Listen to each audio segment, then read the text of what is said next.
এখন আমরা পড়ব লোকসাহিত্যের দ্বিতীয় পার্ট, সেটা হচ্ছে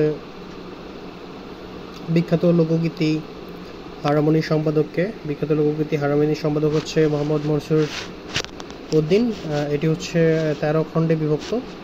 তারপরে আমাদের সবচেয়ে গুরুত্বপূর্ণ একটা অংশ আছে, যেটা বিভিন্ন বিসিএস পরীক্ষায় লিখিত পরীক্ষা আসছিল এবং প্রিলিতেও আসছিল, যেমন গীতিকা কী।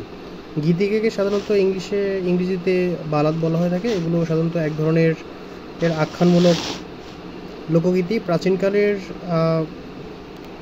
সাধারণত ইউরোপে, বিশেষ করে স্পেশালি নাচের সাথে যে গীত হতো সেটাকে সাধারণত গীতিকা বলা হয়ে থাকে।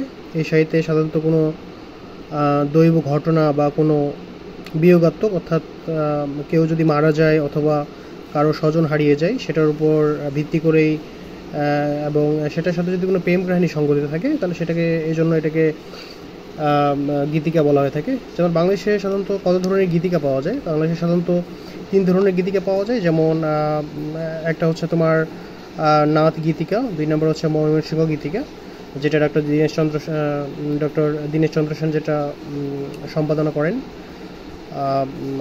সেটা হচ্ছে প্রায় 1923 সালে। যেমন পূর্ববঙ্গ গীতিকা আছে, পূর্ববঙ্গ গীতিকাও ডক্টর দীনেশ চন্দ্র সেন সংগ্রহ করেন। যেমন বাংলাদেশের গীতিকাগুলোকে সংগ্রহ করেন, বাংলাদেশের গীতিকাগুলো সাধারণত ডক্টর দীনেশ চন্দ্র সেনের আগ্রহে স্যার আশুতোষ মুখোপাধ্যায় এর পৃষ্ঠপোষকতায় চন্দ্রকুমার দে গীতিকাগুলো সংগ্রহ করেন।